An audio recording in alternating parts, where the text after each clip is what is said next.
Você já teve a sensação de ter subido tão alto que o único caminho que resta é descer? É assim que tenho me sentido ultimamente. Preso no topo de uma montanha com apenas um caminho de descida acidentado à frente. A vista nem é mais bonita. Só neblina ou nuvens escuras em todas as direções que olho. Isso só me deixa perdido e triste. Não foi sempre assim, ou pelo menos não quando eu tinha Mariane. Eu pensei que ela era a melhor coisa que já tinha me acontecido. E talvez ela tenha sido por um tempo. Agora que ela se foi, quando eu pensava que finalmente tinha conseguido, eu me encontro de volta onde comecei. Sozinha. Perdê-la não seria tão ruim se eu não acabasse sempre de volta nessas malditas montanhas quando caio. Eu inicialmente encontrei Mariane, embora ela preferisse não ser chamada de Mary, em uma arrecadação de fundos para a preservação da vida selvagem em Seattle no começo da primavera. Naquela época, eu era um jovem biólogo, relativamente atraente, e tinha me formado recentemente, trabalhando para o National Park System nas Cascades do Norte do estado de Washington. Minha especialidade era ursos, e fiz uma breve apresentação na arrecadação de fundos sobre o novo Recovery Area Project, que visava facilitar o ressurgimento da população de ursos pardos, altamente ameaçada, nos 48 estados do sul. Enquanto eles prosperavam no Alasca, sua presença ao sul do Canadá era escassa. Nem todos abraçaram a noção de um predador de 8 pés de altura residindo perto de seu quintal, potencialmente espreitando em acampamentos durante caminhadas, pescarias ou viagens de esqui.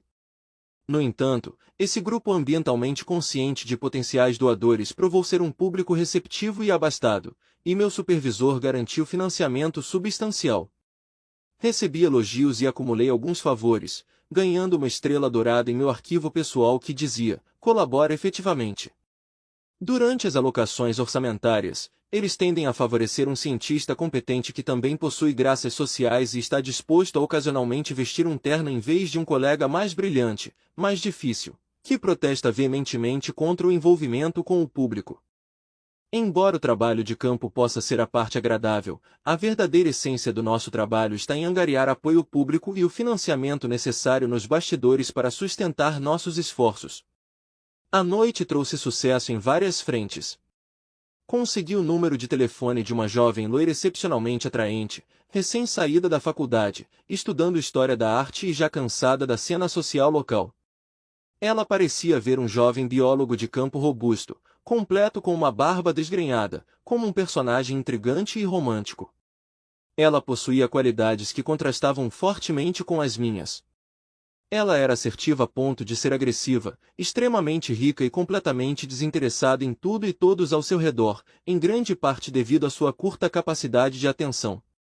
Em essência, tínhamos pouco em comum, mas isso não nos impediu de aproveitar a companhia um do outro por um tempo, principalmente no quarto.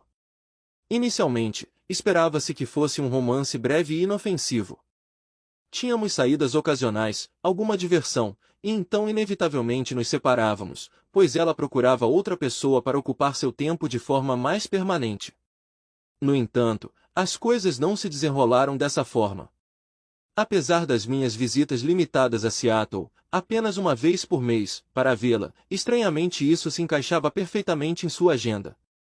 De alguma forma, contra todas as probabilidades, nosso relacionamento floresceu.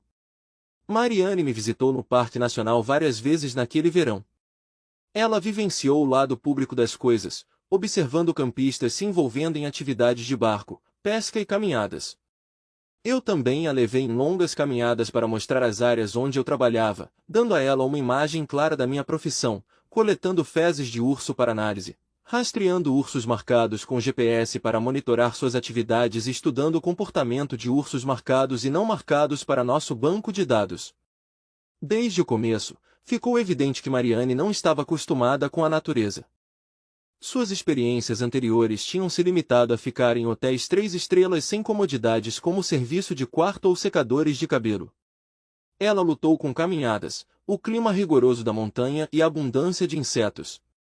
Eu esperava que expô-la à realidade do meu trabalho menos glamouroso dissipasse quaisquer noções românticas que ela tivesse sobre ele, mas não pareceu fazer muita diferença.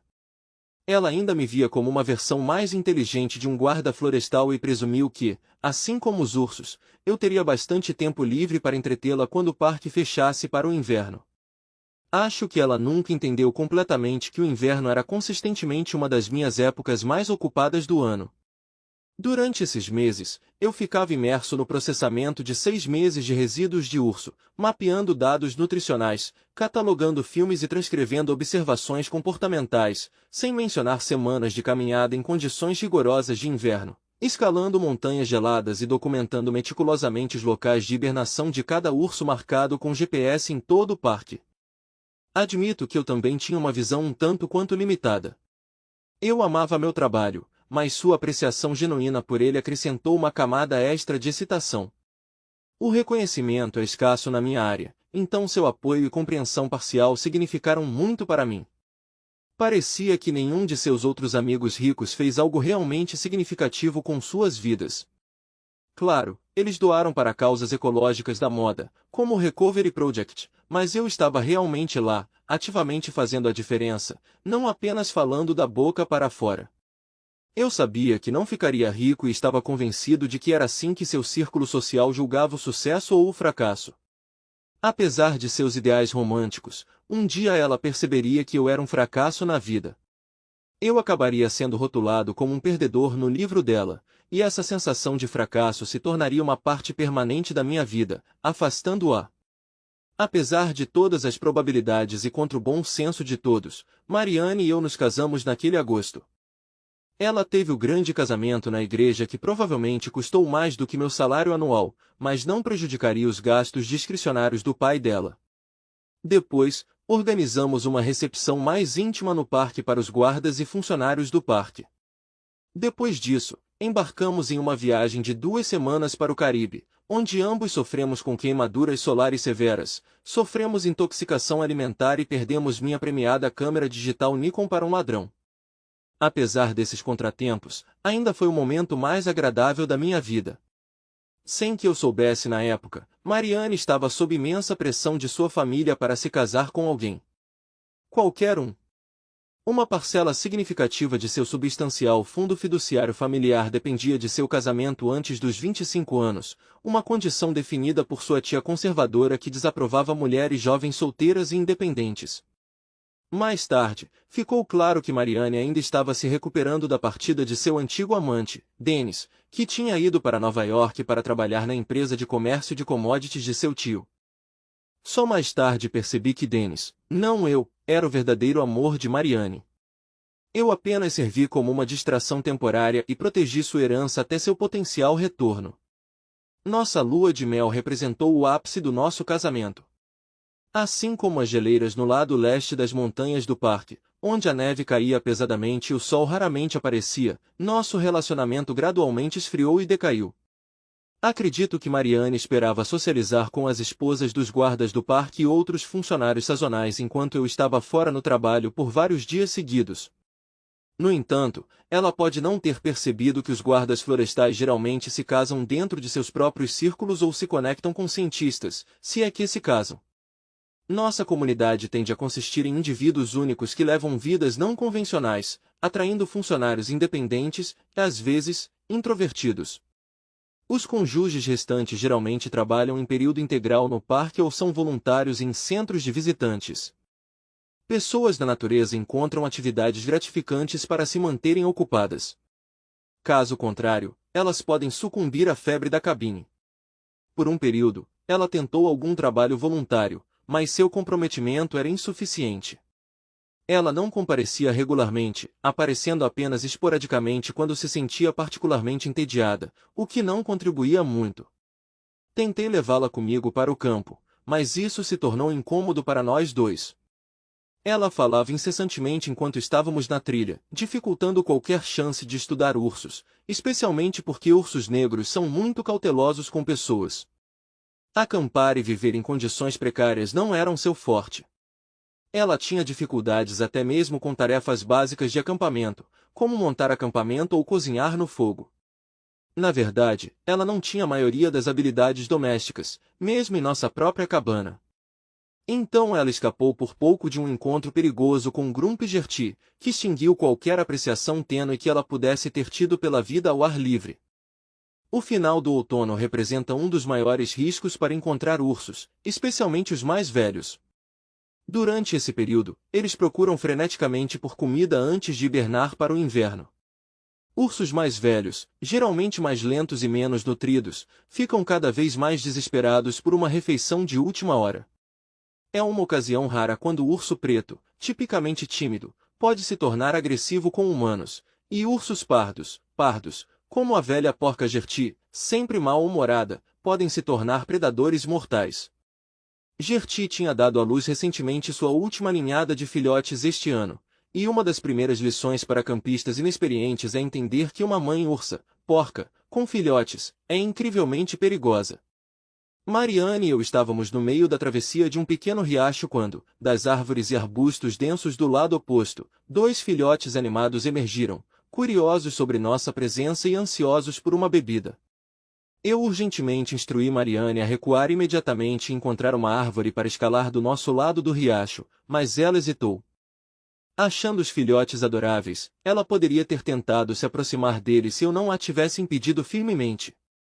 Qualquer noção que ela tinha sobre ursos pardos serem fofos desapareceu quando a mal-humorada Gertie emergiu das árvores, fixando seu olhar ameaçador em nós enquanto se juntava aos seus filhotes. Eu possuía um rifle e, legalmente, poderia ter atirado em Gertie. Ela era uma ameaça bem conhecida com um histórico de problemas. No entanto, seus filhotes ainda eram muito jovens para se defenderem sozinhos da natureza, especialmente sem a mãe para preparar uma toca para o inverno. Eu tinha algumas outras opções, mas nenhuma era particularmente favorável. Os gritos de pânico de Mariane só agravaram a situação, especialmente quando Gertie começou a correr em sua direção. Ursos são criaturas rápidas, mais rápidas que a maioria dos humanos. Tentar fugir deles não é eficaz, especialmente se você começar tarde demais, como Mariane fez. Então eu tinha apenas um recurso. Para interceptar o caminho de Gertie e encharcar seu rosto completamente com repelente de urso, um spray de pimenta potente com dissuasores adicionais projetados para capturar a atenção total de um urso. Eu nunca me aventuro para fora da minha cabine sem ele. Ele funcionou. Gertie reagiu mal ao spray, golpeando-me com uma força que poderia ter sido fatal se eu ainda estivesse de pé. Em vez disso, eu me joguei no chão, fingindo-me de morto, a única resposta sensata quando um urso se aproxima. Normalmente eles perdem o interesse rapidamente, preferindo não se envolver, a menos que estejam desesperados por comida. Gertie, cega e com dor por causa do spray, fugiu na direção oposta, uivando de raiva. Mariane nunca me perdoou e raramente se aventurou para longe da segurança dos alojamentos do parque depois disso. Foi um inverno rigoroso e solitário, tanto dentro quanto fora da cabana. Quando a primavera chegou, nosso relacionamento continuou frio, e Mariane passou o longo inverno principalmente bebendo e de mau humor desde o momento em que acordou. Apesar da recepção ruim da TV em nossa área, até mesmo a nova antena parabólica mal lhe proporcionou alguma distração. Conforme o início do verão se aproximava, ela começou a passar mais tempo em Seattle, retomando sua socialização habitual no circuito de coquetéis. No outono, tive a sorte de vê-la 3 ou 4 dias por mês, e nossa vida íntima havia diminuído para quase nada. Pouco antes de a maioria das estradas principais fecharem para o inverno, Mariane declarou que não passaria o inverno no parque este ano, escolhendo, em vez disso, permanecer firmemente enraizada em Seattle. Este foi o momento em que eu deveria ter enfrentado a realidade e iniciado o processo de divórcio. Estava dolorosamente claro que nosso relacionamento tinha chegado ao fim.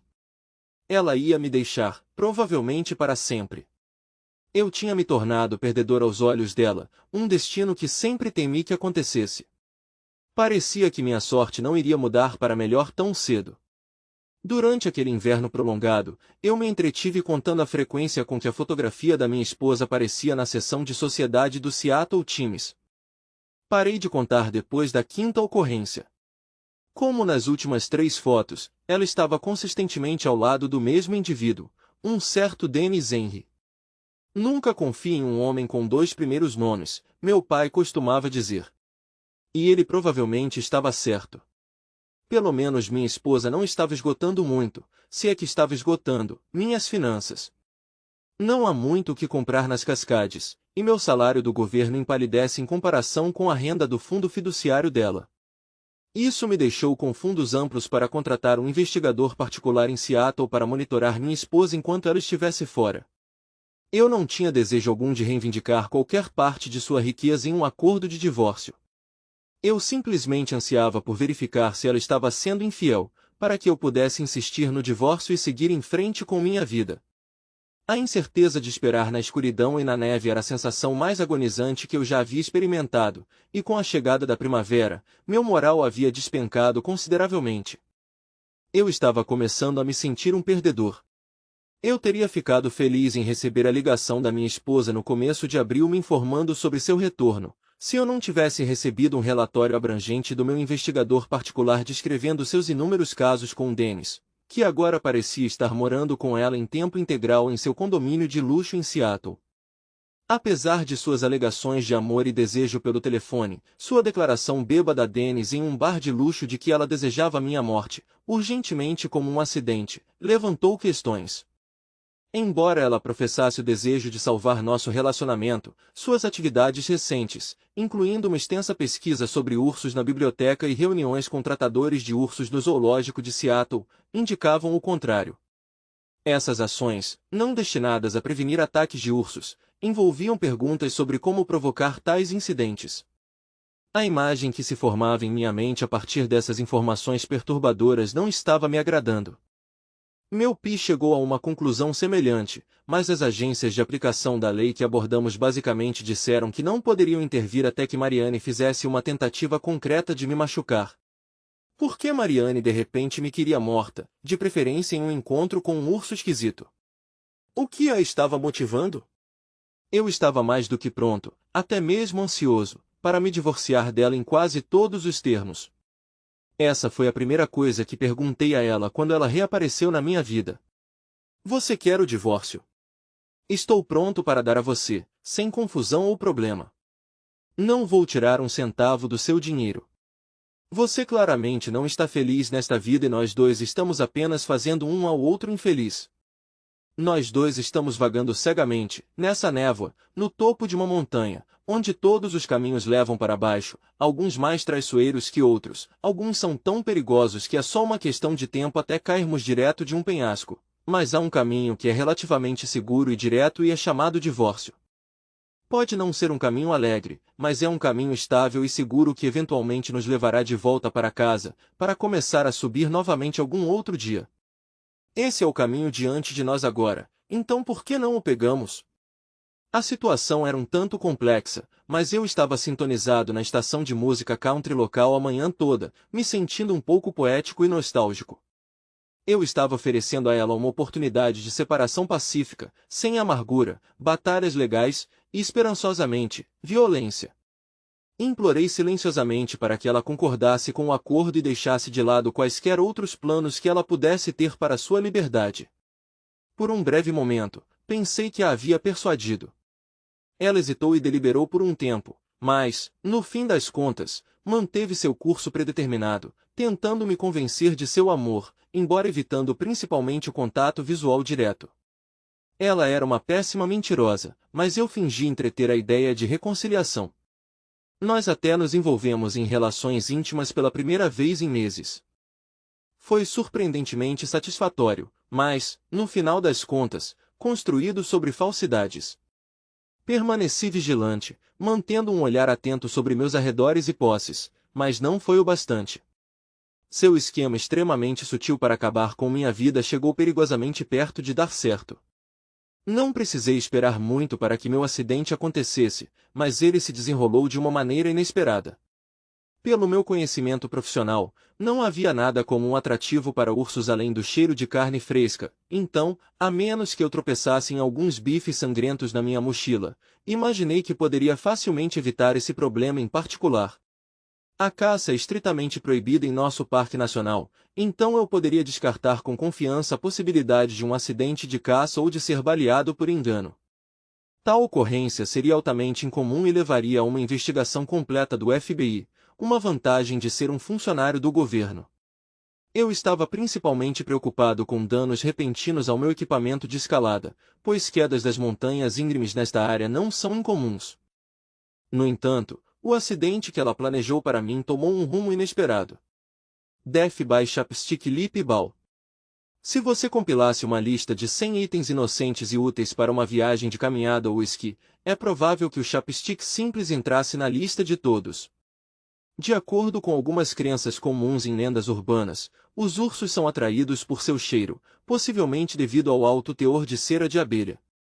No meu primeiro dia fora desde que Marianne voltou, eu inesperadamente encontrei um número recorde de ursos. Isso pode ter sido porque Marianne tinha generosamente aplicado cerca de 200 tubos de protetor labial em toda a minha mochila, jaqueta e botas. Embora eu não tenha conseguido detectar nenhum cheiro. De qualquer forma, eu involuntariamente atraí todos os ursos negros em um raio de quilômetros. Encontrar ursos em abril não era incomum, pois eles saem da hibernação com fome e forrageiam extensivamente. Até mesmo os ursos negros tipicamente tímidos se tornam mais tolerantes com as pessoas durante esse período. Esses ursos em particular pareciam excepcionalmente tolerantes com a minha presença, frequentemente se aproximando muito mais do que o normal. Embora ursos mais velhos possam ter reconhecido meu cheiro e me categorizado como inofensivo, não digno de ser comido, parecia que todos eles tinham um interesse especial em mim.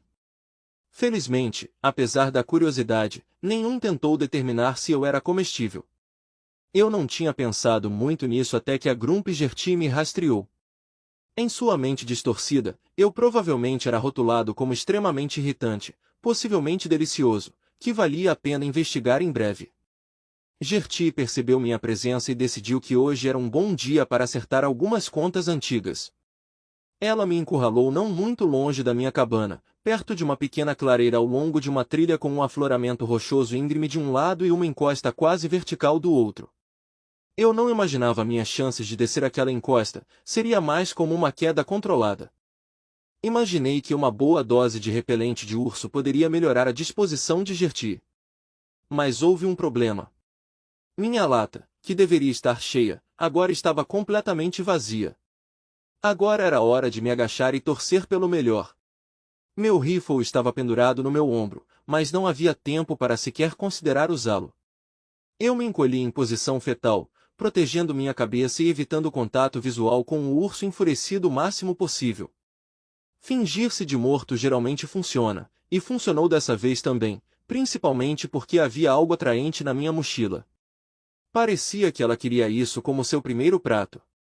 Gertie se divertiu muito no começo, batendo em meu corpo imóvel e tentando arrancar a mochila dos meus ombros. Eu tive que me mover com cuidado, mas consegui soltar minhas mãos das alças o suficiente para Gertie arrancar completamente minha mochila com mais alguns golpes e jogá-la por uma ladeira íngreme, quase íngreme. Então ela se viu diante de uma escolha: ou me comia ou corria atrás da minha mochila, mas a mochila parecia muito mais atraente para ela, e ela correu atrás dela. Minhas costas estavam levemente arranhadas, eu tinha um ferimento no quadril esquerdo, e havia marcas de mordidas na parte de trás dos meus braços e no meu pescoço, onde ela tentou torcer meu pescoço, mas felizmente a mochila me protegeu principalmente ali. Não esperei que ela voltasse e saí rapidamente antes que Gertie demonstrasse o menor desejo de me seguir. Na primeira oportunidade, parei para tomar um banho refrescante com água gelada para lavar quaisquer odores restantes e tratar meu pé, embora eu suspeitasse que qualquer fragrância usada para rotulá-lo estivesse principalmente na minha mochila. Limpei meus sapatos para remover a sujeira, mas notei que minha jaqueta, ao ficar molhada, tornou-se surpreendentemente à prova d'água, então relutantemente a enterrei. Todo o resto parecia estar em condições decentes. Eu lentamente manquei para casa e não vi mais nenhum urso. Eu ainda não tinha decidido completamente como lidar com minha esposa infiel e assassina, mas concluí que meu primeiro passo seria localizar um guarda florestal que pudesse então contatar a polícia do parque, o xerife do condado ou um delegado federal, ou todos os três. Crimes em parques nacionais podem se complicar rapidamente. Dizem que os guardas florestais nunca estão por perto quando você precisa deles, exceto para acender fogueiras ilegais ou caçar em lugares errados, mas havia um aqui e agora esperando na frente da minha cabana. Eu tinha notícias infelizes para ele e parecia que ele tinha notícias ainda piores para mim. Enquanto minha afetuosa esposa fingia se reconciliar comigo, seu amante Dennis, que tinha vindo junto nessa viagem para apoio moral, montou acampamento no acampamento mais próximo da nossa cabana para esperá-la. Ele não era um campista novato e estava indo bem até que Mariane, sua amante, chegou ao acampamento logo depois que eu saí para minha caminhada diária, carregando uma bolsa com cerca de 200 tubos vazios de protetor labial. Ela não queria descartar as evidências aqui. Isso levantaria suspeitas sobre o porquê de ela precisar de tanta proteção labial. Então ela os esvaziou em um saco de lixo para levar de volta para Seattle para descarte discreto. Ela nunca teve a chance. Grump Gertie os encontrou primeiro. Minha lembrança da sequência exata dos eventos é um pouco confusa, mas de acordo com os guardas que investigavam o incidente e uma equipe do FBI que chegou mais tarde naquele dia, Mariane foi direto para seu amante assim que eu estava fora de vista da nossa cabana. Eles estavam na tenda de Dennis, completamente despidos, celebrando entusiasticamente o que achavam que seria seu sucesso. Então Gertie tropeçou em seu acampamento, atraída pelo cheiro de tubos de protetor labial. Se tivessem ficado quietos, poderiam ter ficado bem. Mas Mariane, com medo de ursos, especialmente Gertie, gritou alto. Gertie, sendo má e talvez mais inteligente do que o urso médio, reconheceu o grito de Mariane e decidiu buscar vingança em uma refeição. Depois de satisfazer sua fome temporariamente, ela seguiu o rastro de cheiro até minha cabana e eventualmente me localizou. Felizmente, havia pelo menos uma testemunha que sobreviveu para confirmar os detalhes importantes. Dennis conseguiu sobreviver ao ataque brutal, embora tenha sido gravemente mutilado e deixado permanentemente incapacitado. Sua habilidade de se fingir de morto provavelmente salvou sua vida até Gertie ir embora. Mariane, no entanto, suportou o peso da raiva e da fome de Gertie e não se saiu tão bem. Seus restos mortais necessitaram de um funeral de caixão fechado, um fim trágico para sua provação.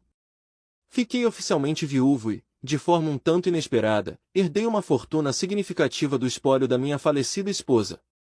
Apesar da decisão do tribunal de que sua morte foi acidental, ocorrendo enquanto ela tentava me assassinar, sua família e sua equipe de advogados discordaram. Embora eu pudesse ter lutado contra suas reivindicações por meio de intermináveis apelações, eles pareciam mais interessados no dinheiro do que eu. Então, para trazer paz à minha vida, cheguei a um acordo com eles. Ainda recebi a maior parte do patrimônio, que era mais dinheiro do que eu poderia gastar em minha vida. Com foco em meus esforços científicos, isso me sustentaria pelos anos que viriam. Para fins fiscais, criei uma fundação de pesquisa científica, que fornece subsídios generosos para mim e alguns associados a cada primavera. Dennis eventualmente enfrentou o julgamento por sua parte na provação horrível, colocando a culpa diretamente em sua falecida parceira, Mariane. No entanto, o júri não simpatizou muito com o homem agora preso a uma cadeira de rodas, como ele poderia ter esperado. No entanto, ele revelou o motivo elusivo por trás do crime: dinheiro. A falecida tia de Mariane se opôs fortemente ao divórcio e seu espólio estipulou que se Mariane se divorciasse dentro de 7 anos de casamento, ela perderia metade de seu fundo fiduciário. Inicialmente disposta a esperar, Mariane mudou de ideia quando Dennis retornou mais cedo para Seattle. Juntos, eles orquestraram um plano para um acidente infeliz envolvendo o orador. Dennis recebeu uma sentença inicial rígida de 20 anos de prisão perpétua, mas os recursos de sua família abastada e suas conexões políticas levaram a vários apelos, resultando em ele cumprindo apenas cerca de 7 anos antes da libertação. No entanto, a justiça, no que diz respeito ao orador, foi feita. Gertie garantiu que Dennis passaria o resto da vida em uma cadeira de rodas, carregando as cicatrizes de sua aparência outrora bonita. O orador ficou satisfeito. A justiça havia sido feita aos olhos deles. Ele não conseguiu aproveitar sua recém-descoberta liberdade por muito tempo. Logo após sair da prisão, Dennis se casou com uma jovem loira atraente de uma família respeitável, mas com finanças limitadas. Ela foi rapidamente rotulada de interesseira, então quando a cadeira de rodas de Dennis misteriosamente acabou na piscina do quintal, levando ao seu afogamento, a sociedade não ficou muito surpresa. Sua esposa devastada, que tinha sido sua cuidadora, de repente se viu mais rica, graças aos bens dele e a um pagamento de seguro de vida robusto. Quase imediatamente, ela se reuniu com uma antiga paixão e agora eles estão vivendo em um iate na Flórida. Às vezes, o karma funciona rapidamente. Quanto a Gertie, seus dias estavam contados e ela teve sua refeição final. Embora eu tivesse a intenção de lidar com a caça sozinho, é para isso que servem os guardas florestais. Além disso, eu ainda estava me recuperando no hospital, passando por observação após receber vários pontos. Apesar de ser uma clara violação das regras e regulamentos do parque, Gertie de alguma forma acabou adornando o chão da sala de estar da minha cabana com um tapete, supostamente classificado como uma antiguidade empapelada forjada, contornando assim o Protected Species Act. Embora ninguém tenha assumido o ato, as expressões de culpa nos rostos dos guardas florestais sugeriam que todos eram cúmplices. Parecia que ninguém gostava particularmente de Gertie, ou Marianne, e a maioria provavelmente ficou aliviada em vê-las partir enquanto eu retornava com saúde e felicidade. É reconfortante ter amigos que me apoiam. Não fiquei viúvo satisfeito por muito tempo. Na primavera seguinte, uma nova jovem bióloga com um interesse particular em águias americanas se juntou a nós e imediatamente nos demos bem.